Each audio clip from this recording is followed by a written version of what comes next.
Halo Beautypreneur, kembali lagi sama saya Rafael Michael. Seperti biasanya di YouTube ini, seperti biasanya ya. Jadi kita mau bahas hal-hal seputar skincare dari sudut pandangnya pabrik Maklon Kosmetik.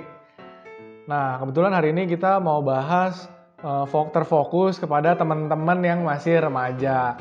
Karena berdasarkan pengamatan kita nih, seluruh tim dari kita, jadi pencarian tentang skincare untuk remaja itu banyak banget. Ya, jadi emang remaja ini sekarang lagi nyari-nyari nih perawatan yang emang bagus untuk remaja, yang emang cocok untuk remaja, dan karena itulah kita bikin video ini. Jadi skincare itu meskipun sama, tapi untuk remaja, untuk dewasa, untuk yang udah 50 tahun ke atas, itu akan beda tuh treatmentnya. Bahkan yang jangka waktunya 10 tahun aja bisa beda. Misalnya umur 20 sampai 30, 30 sampai 40 bisa beda tuh treatmentnya. Dan keinginannya juga akan beda-beda. Banyak remaja yang sekarang lagi ngalamin masa-masanya keluarnya jerawat gitu ya.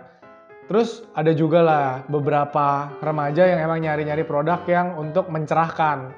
Dua ini emang yang paling banyak nih kalau dari sisi remaja. Di luar produk-produk lain kan kita bisa juga cari produk-produk untuk moisturizing, produk untuk anti-aging. Nah itu remaja lebih jarang ke sana. Jadi hari ini kita akan sedikit bahas tentang kandungan-kandungan apa sih yang sebenarnya tuh boleh dan tidak boleh lah untuk remaja, dan sarannya dari tim kita untuk dari segi skincare yang cocok untuk remaja tuh yang kayak gimana gitu. Yang kita tahu kondisi kulitnya remaja itu banyak kan masih virgin skin namanya. Virgin skin itu artinya apa? Virgin skin itu belum terkontaminasi lah, belum kena sama banyak bahan-bahan yang kimiawi atau bahan-bahan obat-obatan yang sifatnya tuh bikin ketergantungan gitu. Jadi itulah artinya virgin skin.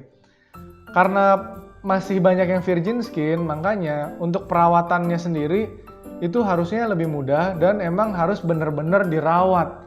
Jangan sampai terkontaminasi gitu ya.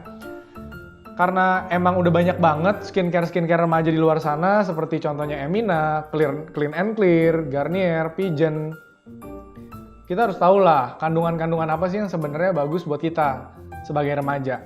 Untuk kandungan yang baik untuk kulit remaja, dan ini dari sisi akne ya, untuk sisi jerawat, itu kalian boleh pertimbangin untuk memakai beberapa kandungan ini. Dan dicek tuh kalau lagi beli produk ada nggak sih nih kandungan gitu. Kalau lebih bagus lagi kalau ada presentasenya gitu ya, jadi disesuaikan sama kebutuhan kita. Jadi yang pertama itu harus ada yang namanya salicylic acid untuk jerawat ya. Kenapa ada salicylic acid? Karena dia mengontrol sebum dan mencegah timbulnya jerawat. Karena remaja ini banyak kasusnya tuh jerawat. Yang kedua, bagusnya lagi kalau ada tea tree oil. Jadi dia itu untuk antimikrobial, untuk mengurangi jerawat. Terus yang ketiga, bisa juga kalau mau ada green tea-nya. Itu juga bagus untuk mengontrol jerawat dan sebum yang ada di wajah. Terus selanjutnya ada lagi yang kedua ini tentang brightening. Kalau kita mau kulitnya lebih cerah gimana gitu. Misalnya jerawatnya udah hilang, terus mau lebih cerah gimana. Boleh menggunakan beberapa bahan aktif ini. Jadi dicari aja skincare-nya yang mana yang ada bahan aktif ini. Tapi harus hati-hati ya, cari skincare harus yang BPOM, jangan yang sembarangan. Jadi untuk brightening-nya bisa dipilih, ada juga skincare yang sekarang udah menggunakan niacinamide, atau mungkin arbutin, atau bisa tranexamic acid. Itu 3 bahan untuk mencerahkan kulit wajah gitu ya. Jadi disesuaikan aja maunya yang untuk yang akne atau yang mencerahkan kulit wajah. Cuma emang untuk remaja banyaknya untuk yang mencegah timbulnya jerawat gitu. Terus kandungan apa aja sih yang nggak boleh digunakan oleh remaja? Kalau dari sisi kandungan nggak boleh di remaja, sebenarnya banyak kandungan boleh dan tidak boleh. Itu tergantung sama kitanya aja gitu. Bukannya boleh dan nggak boleh, cuma perlu atau nggak perlu kita pakainya.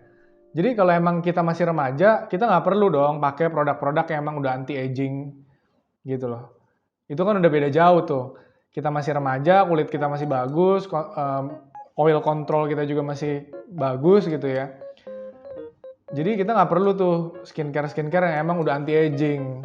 Itu yang pertama. Nah, bahan-bahan yang misalnya di marketing ini bagus, kayak contohnya retinol, itu belum kita butuhkan, karena dia itu lebih ke arah untuk anti-aging. Terus, yang harus dihindari lagi adalah karena remaja itu masih virgin skin, tolong hati-hati dalam pemilihan night cream biasanya. Jadi ada produk-produk night cream yang emang mengandung bahan-bahan farmasi kan. Nah, itu harus hati-hati. Jadi kalau emang mau perawatan ke klinik ya boleh pakai produk-produk kayak gitu karena itu kan sesuai anjuran dokter. Tapi kalau untuk produk-produk yang di luar bebas sana, dijual bebas gitu ya yang mengandung merkuri, hidroquinon gitu. Itu sebaiknya dihindari karena itu bisa menyebabkan ketergantungan kalau nggak ada dokter yang mengawasi. Tapi kalau merkuri emang benar-benar tidak boleh di Indonesia. Gitu sih. Itu beberapa kandungan dan beberapa hal yang emang perlu kita perhatikan sebagai remaja untuk menjaga kulit kita karena itu adalah aset kita lah untuk kedepannya.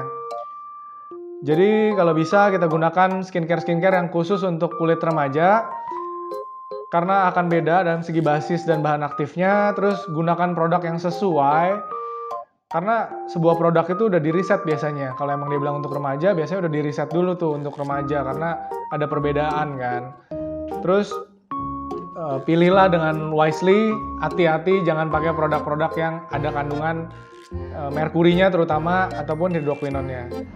Gitu aja sih dari saya untuk hari ini, untuk saat ini. Jadi kalau kamu remaja mau ngasih pertanyaan apa seputar skincare yang cocok atau anything, boleh langsung ditanyain aja di kolom komentar. Gitu aja ya.